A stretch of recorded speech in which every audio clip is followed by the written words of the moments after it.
Yan ang paggagawa. Medyo mimix natin yung ano, yung lime. Ito yung, ganito yung kanilang guava.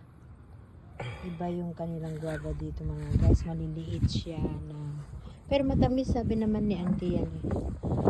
Binigay ni auntie.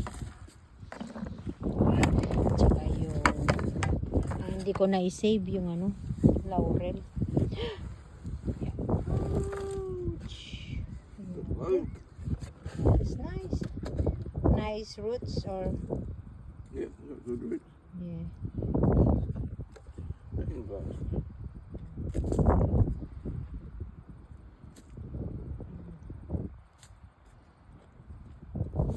Guava.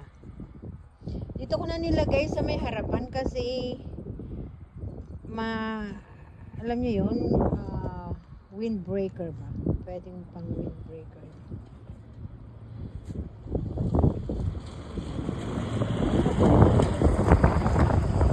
Okay. So this is it mga guys. Meron tayong fig.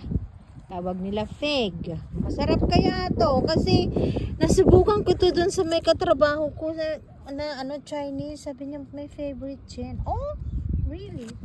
Yan, fig. At saka peach.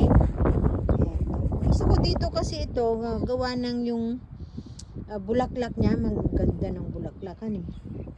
Tapos pag nagkabulaklak siyang ganon, tuloy ang kanyang bulaklak ay magiging, after ng bulaklak niya ay magiging fruits na siya. Got no water. Okay, I'm going to get some water then.